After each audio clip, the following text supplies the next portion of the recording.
శ్రీ శ్రీ శ్రీ వరాహలక్ష్మి నృసింహస్వామి నిత్య కళ్యాణం నేత్రపర్వంగా సాగింది. ఆర్జిత సేవల్లో భాగంగా ఉత్సవమూర్తి గోవిందరాజస్వామిని ఉభయ దేవరులతో మండపంలో అధిష్ఠింపజేశారు. పాల్గొన్న భక్తుల గోత్రనామాలతో సంకల్పం చెప్పి పంచరాత్ర గమశాస్త్రం విధానంలో విశ్వకేశనారాధన పుణ్యహావచనాలతో ఈ కార్యక్రమానికి శ్రీకారం చుట్టారు. కంకణధారణ, నూతన యజ్ఞోపవీత సమర్పణ, జీలకర్ర బెల్లం, మాంగళ్యధారణ, తలంబ్రాల ప్రక్రియలను కమనీయంగా జరిపించారు.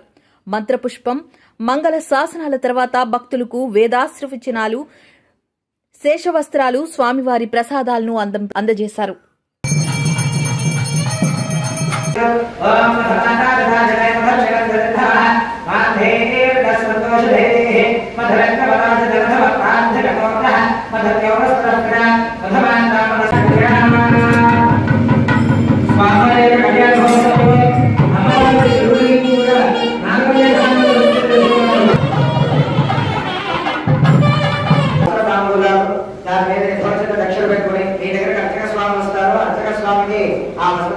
దక్షిణాన్ని కూడా అందజేసినట్లయితే స్వామివారి యొక్క గోత్ర ప్రభుల అమ్మవార్లకి